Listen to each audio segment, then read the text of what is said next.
Hello, everybody, and welcome to At the Table with Tom and Eric, a show about the people who play games. I'm Thomas J. Vassell.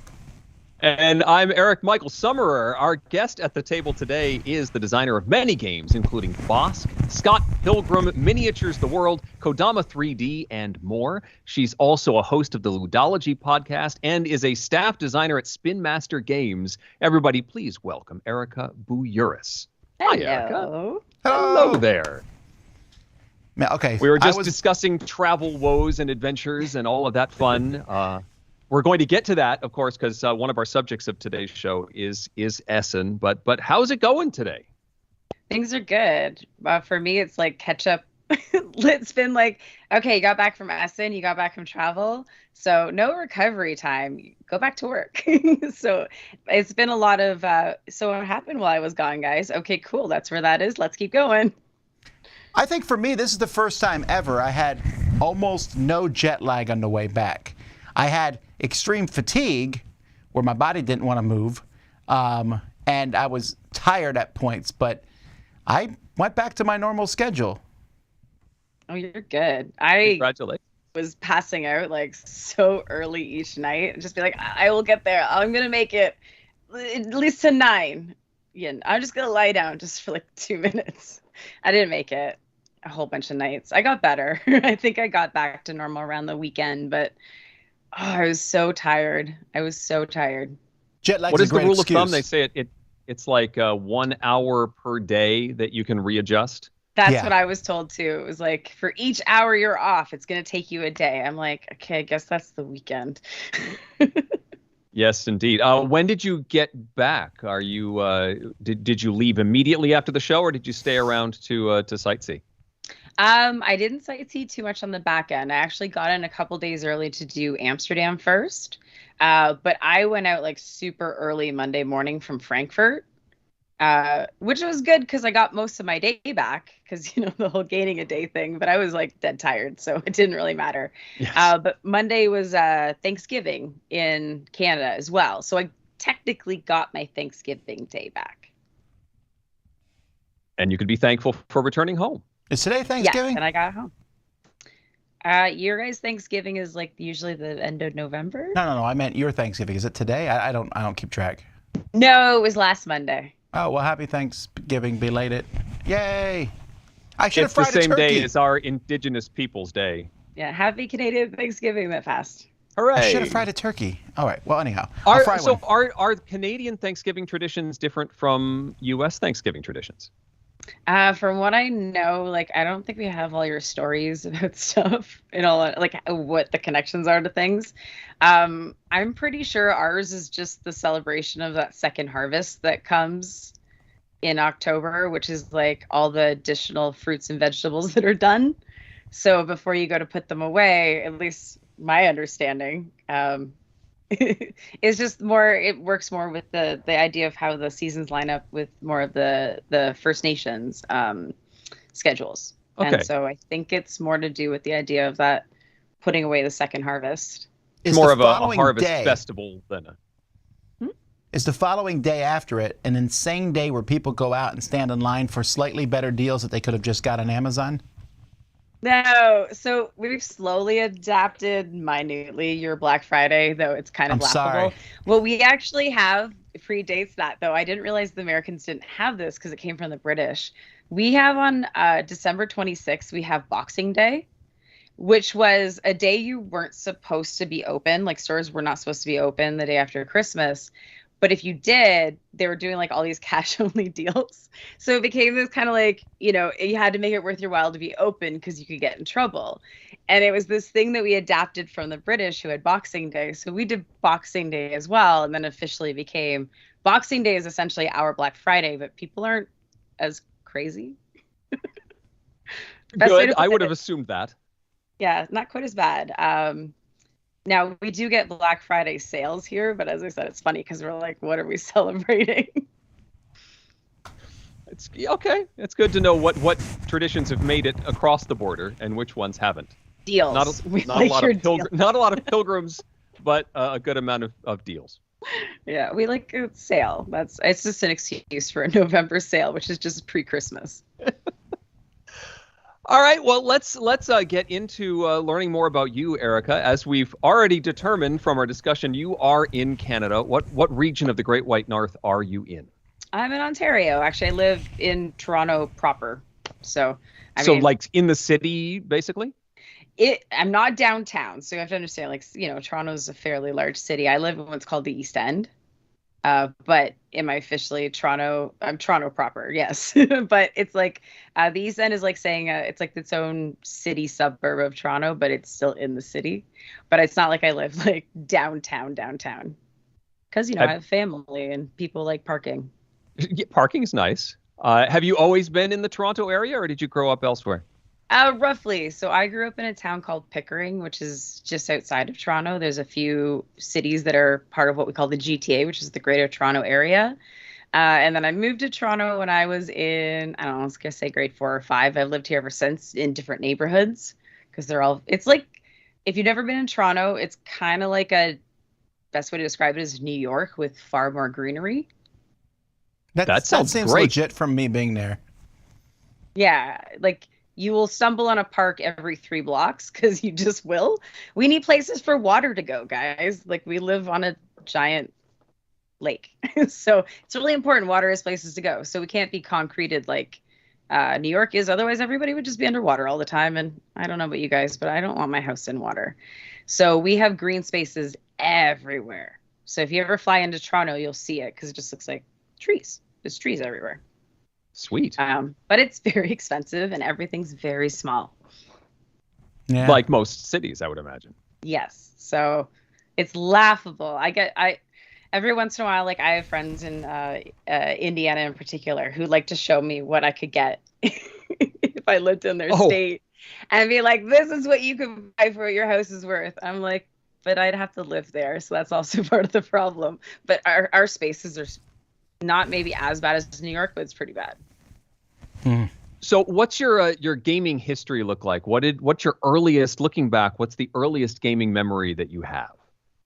We played a ton of cards growing up, like a ton. Like we actually did play a lot of board games, but if you remember, like, 1980s, 1990s board games, a lot of them, if they weren't basically, Monopoly and things like that, they were very kids plastic, right? Sure. So I grew up playing with that kind of stuff, but that doesn't last super long. And if you have a lot of people to play with, it's really problematic. And I have a very large family on my one side. So, if you've got a good 10 of us looking to play games sometimes, or a minimum of 5 most of the time, these aren't going to work, right?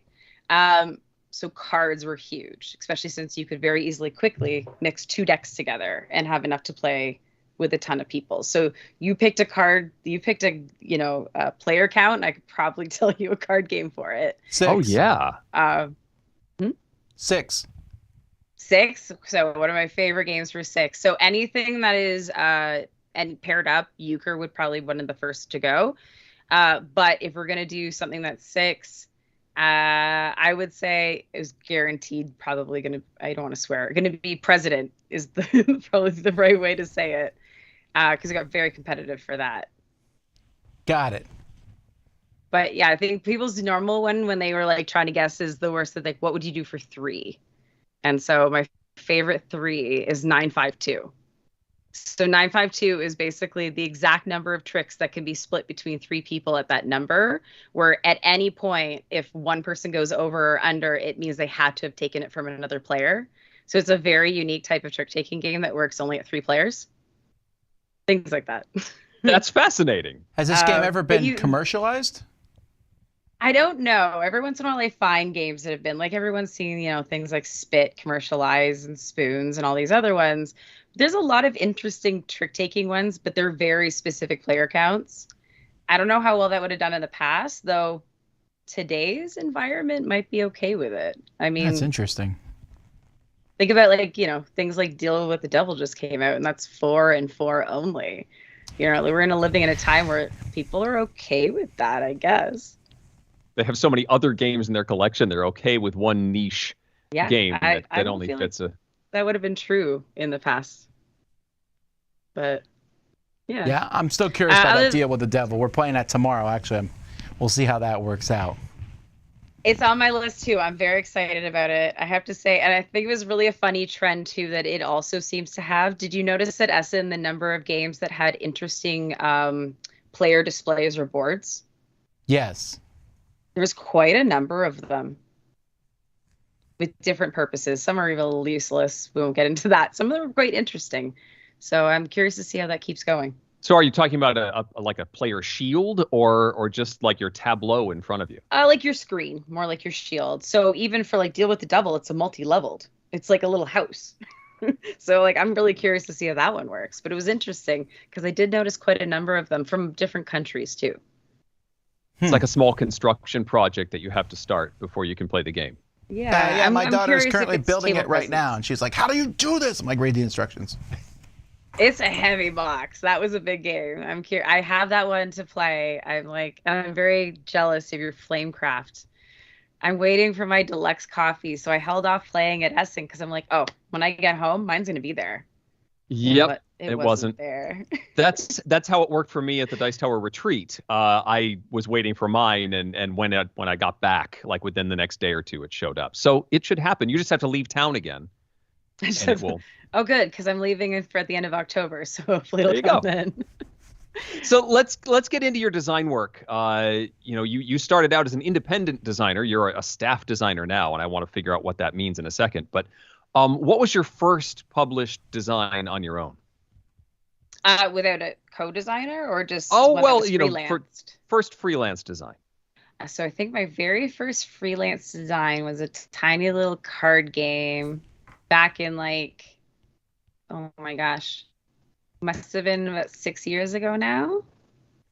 Something like that. I believe my very, very first game was this little tiny little box game called Ink Monsters. Which was just basically like attribute sorting is the best way to put it. I think that was the very, very first one. Because the thing is that when you're getting out in hobby, not only is it making games, but it's also making the network of being able to pitch the games. You have to be able to actually know publishers and get in front of them. Right. And thankfully, gone are the days where I'd roll up to a booth and someone just assume that I have to be the girlfriend of the dude standing next to me. So things are definitely better.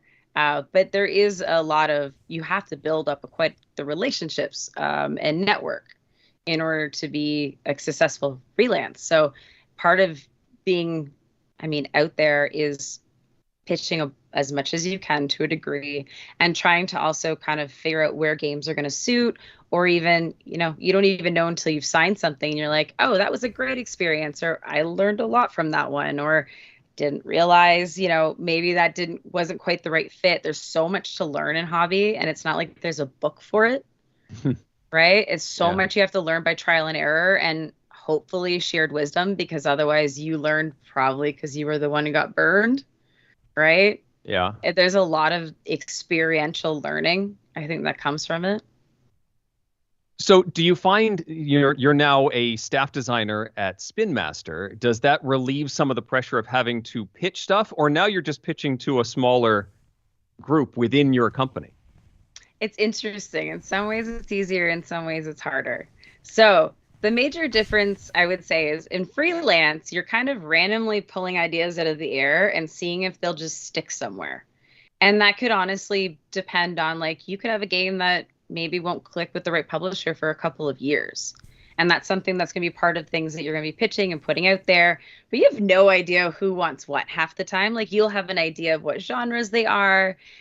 Once you get onto publishers' lists, they'll say, hey, this season we've got a spot in our catalog for these types of games. If you got them, pitch them to us. And so that's about as far as what you might want to call like design brief you get as a freelancer. Right? You're like, sure, you want games about cooking? All right, either I'm going to make a game about cooking, or I'm going to retheme something I've already got to cooking, because that's what you've now asked for. And there's a lot of guessing and randomness to that. Now, what's fun is that you can make up something someone's never seen before, right? And a bit more freely, because you decide the theme, you can decide the mechanics, the blends, everything, because at that point nobody's told you it has to fit this world, it has to fit this age group, it has to fit this dollar production amount, right? All of that is kind of the caveat that comes with a lot of mass So we can get into that into a minute. But you don't have any of that when you're starting in freelance. You don't have to think like, oh, how much is this component going to cost? You kind of have a bit more of a, I don't know. There's that a bit more of the innocence of not knowing the back end is actually kind of sweet, because you don't think in things the same way, right? Don't get me wrong. You can eventually think around them for costing, which is totally different. But there's a nice naivete about it that you're like, you don't know how much a sheet of cardboard costs or like a box or things like that. You're not thinking like that. So you are not designing with any constraints other than, hey, this mechanic seems cool. What if it did this? And there's something kind of nice about that. But did you just spend a whole lot of time on something that maybe didn't click with anybody, that isn't playing well, that, you know, maybe it's going to get shelved for a long time because there's just something off about it, and you're looking for that right mechanic blend to bring it back, right? That's where mass changes things a lot. So now imagine that you don't start with the, what if this would be fun? Though occasionally you can. Occasionally it might be something like, we need something for kids. You're like, well, what about this interaction? But most of the time what comes down is, hey, there's a new Disney movie for kids 6+ that we need a game for. And it's going to have to cost $19.99 at retail. And it's going to have to reflect, you know, whatever it is. And, you know, what is the game? Okay, so the nice thing is, you know, the game's going to exist. Somebody wants this. It's already technically been, like, at this point, freelance, somebody's going to reach out to you and say, hey, I'm going to commission a game. And so that's when freelance can be worked kind of similar to this, is that this is a thing. It's been approved. It's ready to, like, we're allowed to make this. Now we need someone to make it. And so either I would be like, hey, you know, I might be like trying to, you know, find somebody who's got something that'll fit that, or I'm going to make it. All right. So, but we're already in those different design constraints, right? So as I said to you, now it's like, I know that I can only put like this is retail, $20. My brain's already going to have to go to like, hey, the component cost is like, you know, less than $5, right? And you're like, okay, I have $5 worth of components, which can still be a lot. You know, sometimes we've got tooling budgeted, which means, you know, can I do something with plastic? Do I have figs and minifigures in some way? Do I have, like, what do I have? What can I do? Right? And so that's already going to decide, if I have tooling, I can make plastic. If I don't be putting plastic in that box, because it's not happening. And then you have the thing too. It's like, do I want dice? Do I want cards? So there will be some things that start getting decided for you based on price point. You can try to push it a little bit, but working mass is very, very different, because when Walmart says we're buying it at this price, that's the price they're buying it at. That's not changing. We can't, like, what if the MSRP is like here? It's like, okay, well then you eat that cost. So when you're doing that across a ton of products, it can only go so far, right? But I guess you could think of that as its own fun design challenge, is where's the wow coming out of that box? Like, when I set this up, what's that back of the box that's almost going to sell itself? And how can I do that within the component costs I have? Right? What's that moment? Do you mind that with working in mass market, do you mind the less credit for the designers that comes with that? Like, you may work on a project and no one ever knows. I don't think it bothers me, but there is something to know that it's like, I worked on a ton of games. Do people know that I worked on a ton of games?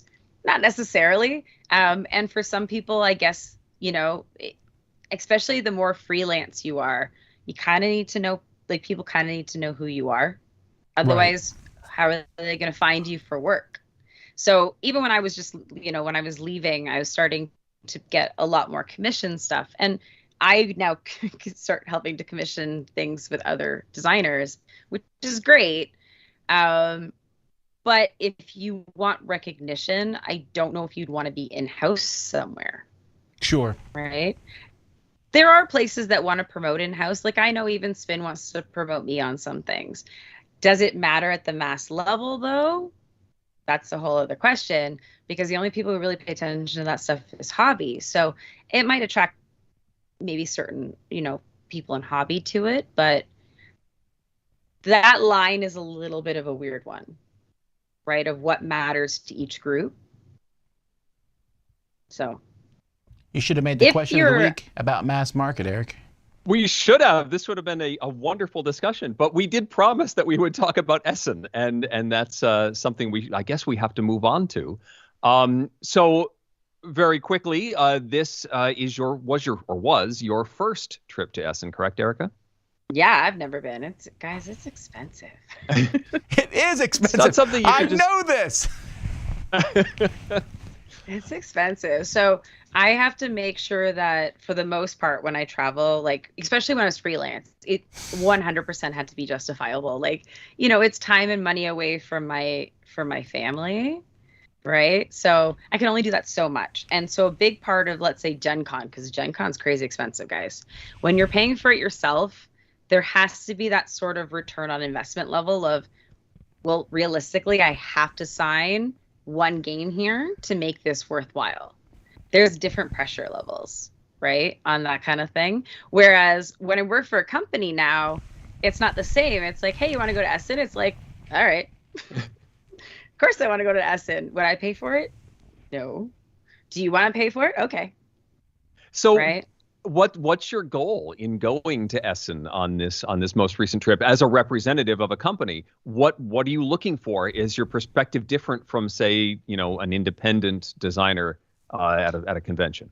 I was looking for, I would say, very different things, because I now almost act indirectly like inventor relations on top of it. So when I'm going because it's almost like my job, if it makes sense, to keep up on like what's out there, how do those games play, who's making really fun, accessible stuff in particular, because I do need to sometimes commission things out, and I need to know that that person is capable of doing that. And as much as I love hobby designers, mass is really hard for a lot of them, because it ends up being, if I told you that you're only allowed a certain number of rules, you're allowed one mechanic, and you have to do it as cleanly, as simply as possible, and you cannot plug any holes with additional rules or mechanics. That's kind of your boundary lines for mass. And so I'm always curious how other people are dealing with, how did you do that mechanic at an intro level? How did you do that at a simple level, where onboarding has to be as simple as possible? It can grow. You can have depth of the game, but that onboarding can never go over a certain level. Otherwise, you have just completely switched genres. Right. And so I want to try to play as much of that stuff as I can. So our major question is Essen a worthwhile place to go? And so as part of that, what does Essen provide you that other, conventions in North America or other ones you've been to that doesn't have for you? I would say there's probably a few big things. So, for example, there are things that are released for the first time at Essen or will be present there from other markets that we don't have access to. A large part of that is going to be the Asian market and the German market, right? We have much more access, especially, the French market's far more accessible. Again, I live in Canada. A lot of the French and German stuff comes here pretty readily because those are the languages they're already printing in, and we don't really care how many languages you throw in the box because we already start at 2 no matter what we buy, right? Like, we don't care. So we get things pretty quickly here, but we don't necessarily get a lot of the Asian imports, especially like Korea is such a small market. They only go so far, right? Or the Japanese print runs are pretty low on stuff. They're really hard to get. If you are somebody who wants to get access or see those things first, for example, maybe you want to localize it. Maybe you want to be the person who brings it over, because some of the games I was honestly looking at while at Essen were the genuine idea of, are we going to bring this to North America? Are we going to make a licensed version of this? Right? Are we going to? And so there was at least a few games in particular that, Spin might be picking up potentially. And that was part of what we're looking for, because you're not going to see that either at all at a North American convention, or you wouldn't see it until it's a lot later, and probably because somebody else brought it to you, right? So if you're somebody who's looking to localize, which is a great way, if you can afford to, obviously, to pick up a good game, something that already works, already has an audience, or maybe it already has art and everything else. What a great way to bring a game into, another market rather than just having to make more all the time, right? Maybe there's something that you would never has access to. I would say this is a playing con. Like, I've never seen a con this big where more of the booth space was actually play space. So if you picture a Gen Con booth, most people have about the same size booth, ignoring the huge ones. That entire space is dedicated to retail, if you really think about it. Maybe there's like a table set up, but it's like fast food. They're like, how fast can we flip you from this table? Like, go away. Next person, go, right? It doesn't feel like you're very inviting to play when, it's an entire floor of games. But if you get a chance to look online, guys, look at the size of, let's say, the Amigo booth. That thing was nothing but play tables. That was designed to have people sit there and genuinely play games. And that was a really big difference I noticed at Essen. And I'd love to see more and more here, which, the amount of kids you're starting to see at Gen Con means maybe we're heading here. But it was like a whole family day for people Saturday, Sunday. I think, though, that Gen Con already is there, because if you see what happens in Essen is they're conflating Hall C and D, for example, from Gen Con. Gen Con has that huge hall of gaming. It's just separate from the retail. And in fact, a lot of retailers moved into that hall this year. There was more stuff sold in that hall than I've ever seen before. Absolutely. You play a game, you like it, what are you going to do? You buy it, right? It's a great way to kind of get a return on that. I totally agree. It would be nice if that was more integrated. Imagine they opened up those play space walls and actually gave more space to everybody so that you could be taught at the booth, right? And bought it there. I would not basically combine everything. I would pay for extra space for sure. I know you're listening, Gen Con. Give us more space. Okay. Anyhow, I will say that I think from a consumer standpoint, and I said this for years, but I still believe it. If you're like just an average gamer, you don't ever have to feel like you're missing out going to Essen. No. Yeah, you're not. You can. Okay. In all honesty, I have a lot of games on a pre-order list that I still want. I didn't pick up there. Why? Because they're going to be available here in the next 1 to 5 months. Now, I've already got stuff I haven't played from Gen Con. Did I need to go all the way to Essen to get something that's just going to show up at my local game store, at my door, wherever it is, a couple months from now? Is it worth that whole trip? I could buy those games 5 times over for that trip, right? So I will say, other than if you're really interested in something very unique and different, I don't know what the purpose would be, because you will just see the same stuff within a couple months. I would say from that, if you were going for business reasons, I would say go. If you live local enough, you could jump on a train from whatever country and get there, go. If you're going to fly from North America, I wouldn't recommend it personally. Yeah, I agree. I liken it to, there's like a huge convention center outside of the city of Toronto that if you ever end up going somewhere, you'll end up, it's called Mississauga. You're not in Toronto, though. You're not seeing, the city that you're hoping to. Sure, it's close to other cities. Like, Essen's kind of this suburban city that if you're going all the way there, I'm sorry, Essen, but when you get there, you're like, I'm in generic European city now. There's nothing about it that felt particularly German or different, or like, hey, this is a great experience on top of this insanely huge convention. But it really was kind of in the middle of nowhere. So unless there's business purposes, or you're like, it's a dream trip that you're going to tag a bunch of other things onto, I don't know why you'd go. What if you really want one of those spiral cut potatoes?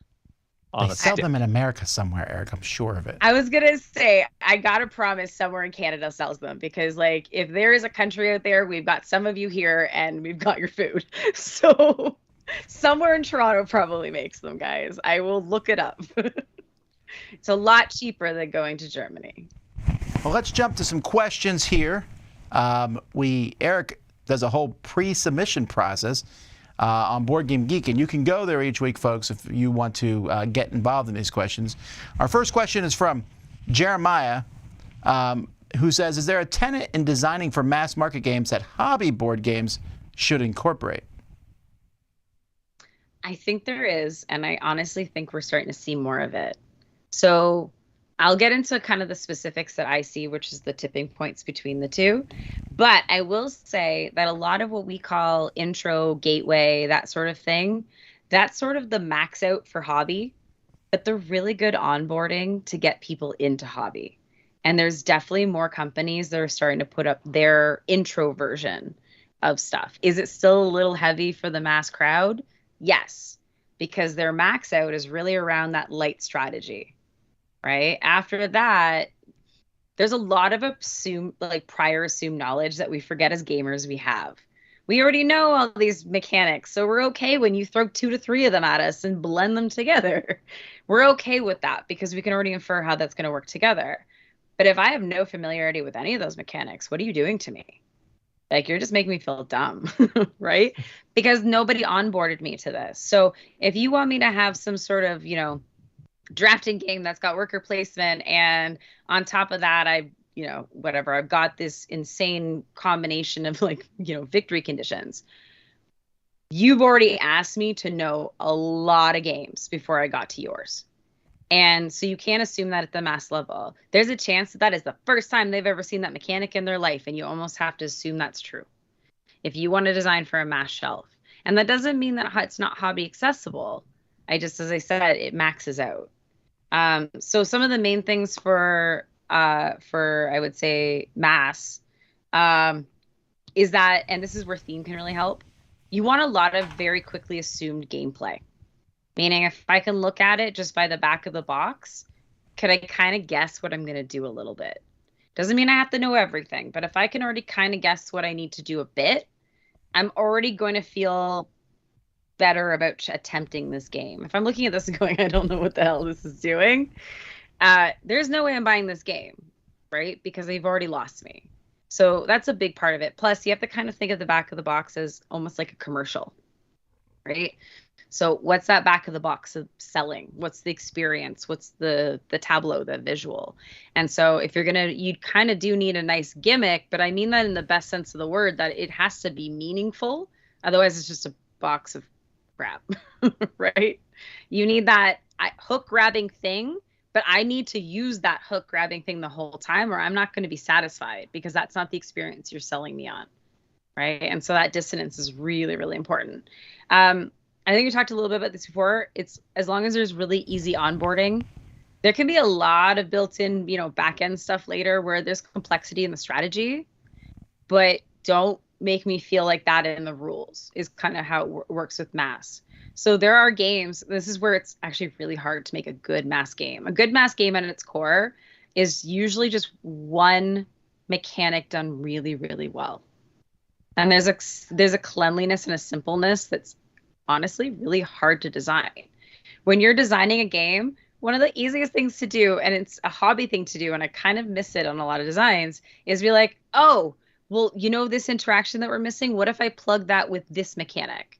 What if I added these rules and actually makes this interaction change to this now? I can't do that in mass.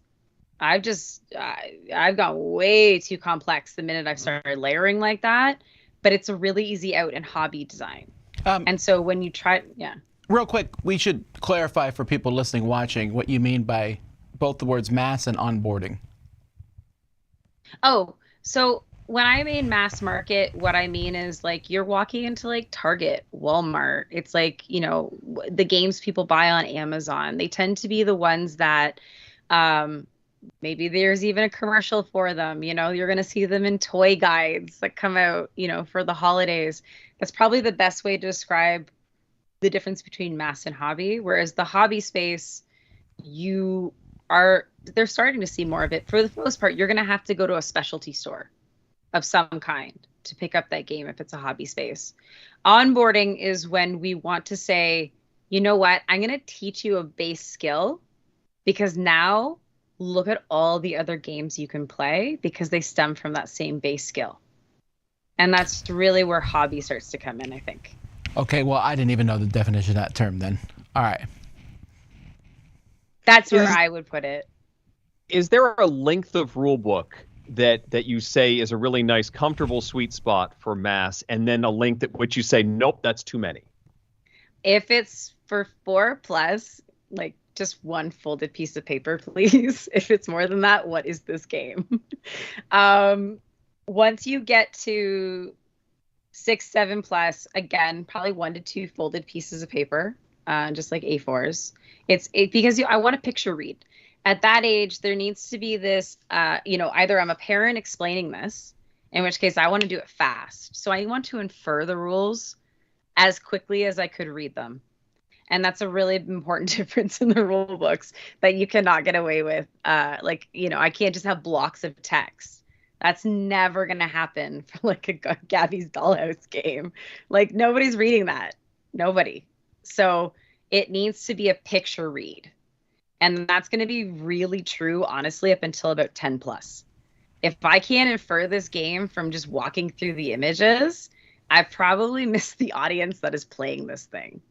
Once I hit 10+, I'm asking for a lot more from you. So I'm asking for a higher reading level. I'm asking for a higher cognitive function. I'm asking for a lot more skills that you kind of acquired. So it might be math, it might be strategy, it might be a bunch of things. It's saying, you know what, you probably don't have these unless you're this age, like, just to be fair.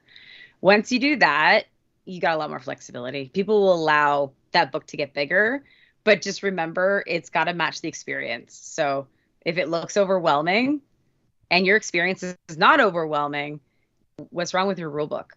And that's a really hard one. That is a really hard one. Rule books are really hard, guys. All right, you want to move on to Christopher's question? Go ahead. Christopher asked, do you think that the division between Euros, Ameritrash, and other hard dividers are still true? Or do you think that we're in a gaming space that looks for hybridization of mechanisms and themes at this point? I think we're heading for hybridization, but I think North America is more open to it. So I do think we're going to see this changing. Why? I mean, I liken the game industry similar to like movies and video games. We're just like really far behind, but we tend to follow very similar trends on a lesser level, right? So it's like the baby version of what they do because they're so huge, but we're definitely following a lot of similarities as we go. And so what do we see over time when you get used to something? What's the new version of that? And you can only redo mechanics so many times that it's like, that it's just this, and I'd rather play that. What makes that different? Oh, it's this with a twist. Well, what's the twist now, right? Because at one point we're like, it's this game and this game had a baby, and you're like, great. Now we're really starting to think about how mechanics, I think, can blend, because what I could do with a dice roll, I could mimic with a lot of other fun randomizers. Right. And so if I'm starting to think that way already, maybe I'm going to look at something that would traditionally be more of a classic dice game. And I've now rethought it, and I've now got weighted cubes and something else that is going to give me kind of the same math, but it's going to feel completely different. And so I think we're going to keep having these, what's that other way? What's that new way? What can I add to this to make it mine now? Because I mean, I can only imagine how many games the three of us have on shelves. And you do get to a point you're like, I've seen that. And so that's why I liken it also to movies and video games is if you've seen enough movies, you don't want more of the same. When you like something, you liked it because it did something different. Doesn't mean it was the greatest thing ever. That's the funniest thing when you start getting too deep divey on stuff. Doesn't mean it was the greatest ever, but you hadn't seen it before. And that was enough because that is rare. Once you see too many things. And so I think video games are doing the same thing where you're going to get more of these genre blends. And we've seen that more where I in particularly the creepy kids genre is so big right now. And you would not have thought of that so much as a blend. But if anyone follows like how big, Poppy's Playtime, Five Nights at Freddy's, like, Inky, like you can keep going down the list, how big those are. You're like, where did that come from? But we're going to have more and more of those blended things happening, I think, because how many more people can you access when you do that? I now have two fandoms that can jump into this. I now have more than one person who likes this thing I'm making. And so I do think games are going to be able to do that, sometimes in a good way. It'll expand and make something new, and sometimes we'll get super niche.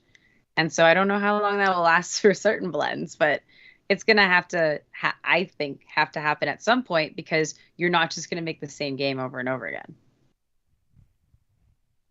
All right, we have one more question here, and this one is from Julian. Do you have any recommendations for aspiring or new designers for making their name known and or their presence, I can't read the question because it was noticed? How do you do this for yourself? So I think I'm a little bad at this for myself, because if you know me from Meeple Syrup or Ludology, you know me because I'm promoting other people, not so much myself. So like Ludology, we try to have people who are experts on things come on and deep dives things, whereas Meeple Syrup is live and more interactive. So we bring people on. Maybe you didn't know what they did in the industry. Maybe you don't know who they are in the industry. And so it's more that chance of introducing people and having that like conversation with them. It is kind of important for people to know who you are in this industry, and how you get there will be up to you, especially if you're a freelancer, because some of the ways to get noticed obviously is, you know, some people make their own TikTok channels or have their own YouTube channels or things like that. But if you're a designer, sometimes it's like, okay, well, what's that going to be about? Right? It's not the same as when you're media and you're like, oh, well, I'm doing this because I want to promote the game. I'll be honest, guys, there's a lot of the new wave of media people in the last 2 years who don't really know designers' names that well. It's just something that I've noticed. So if you want to get noticed, you're either going to have to do it yourself or someone else is going to have to do it for you. And if you're lucky, sometimes there's always that really good blend of you got the right publisher with the right game, and yours is the game they've chosen to promote. There's a good chance you're going to get promoted along with it. But what ends up happening a lot is maybe your game is, you know, great in their portfolio, but it's not the one that they're promoting. So now what do you do? Right? And that's where it's like, okay, well, we didn't get that opportunity to get promoted by somebody else. If you want to get noticed, you're never going to have to figure out how to promote yourself, because there's no guarantee that your game is the right time, the right place enough for that you got noticed. Because even if your game gets noticed, that's no guarantee you are. Right? Well, that's Indeed. true. So it's a bit of a tough one. I'll say be social, be nice, and you're definitely going to have to talk to a lot of people, because otherwise, why would they know who you are? Tom, do we have time to head to the chat at all, or do we need to move on? We got to jump to games. I think we do talk about games it's time occasionally. Yes, we get there. We get there. Let's move on to 1-in-1, where we talk about a game that we've played recently that would be new, sort of a new hotness sort of thing, and something that maybe we've rediscovered recently, an older title. Erica, why don't you go first with one of your new games? Yeah, so I played this one for the first time at Gen Con, and then I got my coffee, actually, funny enough, while I was away at Essen. So absolutely true that it'll come when you're not home. So I got Ready, Set, Bet, and I've actually had a lot of fun with this one, though I will definitely caveat, this is not for every group. And I'll explain why in a second. But It's for every group. Well, if you're willing to have some people being a little more theatrical, it is so much fun. If your group, well, it's true of any large group or party game, right? It does matter how you play it. So the reason I love Ready, Set, Bet is because, one, it already feels like a classic. It's got that, really, satisfying double dice spread, which is why I think people love Can't Stop, right? There's just that's something about that satisfying probability. But it also brings in that really like satisfying gambling feel while making everybody feel like they're involved at the same time. So what makes Ready, Set, Bet so much fun is that you feel like you're actually at a racetrack, especially if you have the person who can do the, and 10 is in the lead, and here comes one, and one, and then 3. And like, you want that person playing that role. I know they made an app. The app doesn't say anything. So for some groups, if you don't have that person who's willing to kind of play that role, I do think this game could fall flat, but if you have somebody who's willing to play that role, this game is hilarious and fun.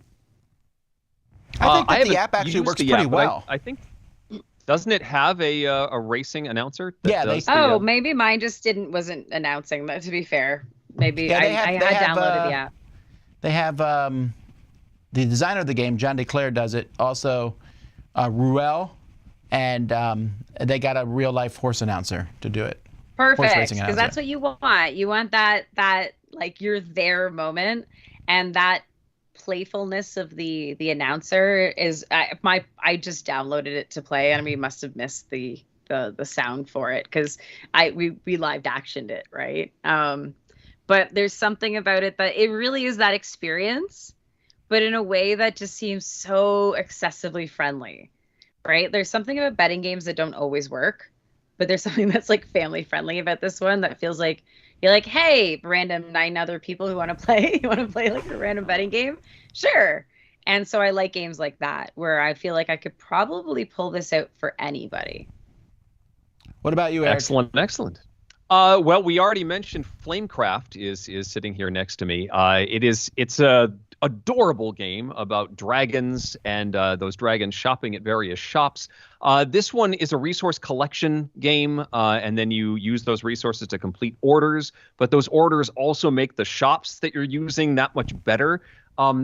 This has, that game Valeria, which Valeria Card Kingdoms, I think is the one, the first one, where you kept getting tons of resources and it felt great as you're collecting all this stuff and then you could do lots of things. And that's the case with Flamecraft as well. The more you use the shops to collect resources and enchant those shops to score points, the more resources you're going to start collecting, the more powerful those shops become, the more shops come out on the board. The whole thing just rolls into this huge collection of stuff. And at some point you're like, how do I score the most points with all of these piles of resources I have? The game's adorable. The components are great. I'm really solidly enjoying Flamecraft. I'm excited to get my coffee at some soon. point. It'll come soon. Just go on a trip sometime. It's my fault because I asked for the special dragons. I'm sure it's my fault for getting crazy pieces. How about my you, game Tom? It's Oneironauts, I think. Is it the Onirim universe? No, but it's something to do with dreaming. The problem is every time I see this word, the first 3 letters look like one. So it looks like one Oneironauts. But anyhow, this is from the same designer as Mysterium and Detective Club. And so it's in that genre, has all these Dixit-style artwork cards. And it's a cooperative game, so we'll turn over a card that says, let's say, tree. And everyone plays a card from their hand that has something to do with a tree, hopefully, face down.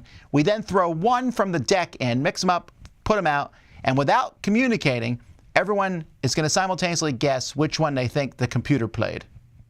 That's from the deck. And you get points for getting it right. You have to get a certain number of points, 15, before the game ends, which is after like 6 cards have gone through. That's it. So it's a nice little turn on its face of the Dixit style, mixing it with the non-cooperative games the non-communication games that are out these days. People tend to like that, not talking to each other. That's why we bring people to the board game table. To be so silent. They can be silent. Well, they all yell wave after the cards are picked. They're like, how could you possibly have put that card out there? And you're like, that's the best card I had. Yeah. Don't be mad at me. It's the game's fault. I wrote that down. I have not played that yet, but those are always fun style games. It was just released at the Spiel at Essen, so I imagine, I don't know who's going to be bringing it to the North America yet, but I assume these kind of games are very popular, so I wouldn't be surprised. It'll come at some point, yeah. Cool. So that's Oneironauts or Oneironauts. All right, old games. Erica, how about your older title? So I've actually kind of rediscovered Jaipur recently and forgot how much I actually liked that game. I'm not usually big on 2-player games, I'll be fair. But I really like that game. I like the way my mind has to balance the numbers and try to... I guess there's a bit of chess to it that I really like, even though I'm not I'm not that fond of chess, but I like the type of thinking behind it, and I like to try to maximize that out the best I can each time. So there's something about it that makes me go back and play again and again and again. Very cool. It is a great game. Eric, So my super older old. title, I did go pretty old, and this is one that I hadn't played in at least a decade. My wife and I used to play a good bunch of this game, but we hadn't for a while because we had other things to play. But we had a house guest this past weekend, and while we're looking at the wall of games and saying, well, what should we play? I asked him what his favorite game was, and he's like, I really like Connect 4. And so I said, I've got this game for you. It's called Sequence. And this is a game played with a double deck of standard playing cards. So it's 104 cards, 52 times 2. And it's a whole like grid Erica's of childhood. spaces. 2 decks of cards, but continue. Yes. You have to explain. You have to have that onboarding, Tom, of explaining what we're talking about.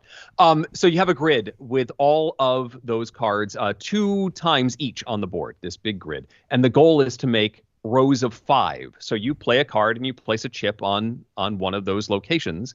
And then jacks can be either wild or remove other people's chips based on whether they're 2-eyed jacks or 1-eyed jacks. And there's a real speed to it. It's a simple game, but it has a flow and a speed, and you're blocking people and taking each other's positions. And watch out! You got 3 in a row. We better stop him. And it just has a lot of joy in bringing that to the table again. We played 5 times Sequence, and our guest really loved it, and I was happy to rediscover Sequence. You can play this as a partnership game as well, which we didn't do this time, but it's another great way to play because you can't communicate what you have to your partner. And so it's like, well, why'd you play that over there? This would have worked for our building of a sequence over here. It's a great game that I think you can still find, I believe, in the mass market. It's definitely sold space. everywhere. Yeah. Did you say you played 5 times in a row? We played, it was actually 3 times in a row and 2 times the next day. So just Spaced about. it out a little.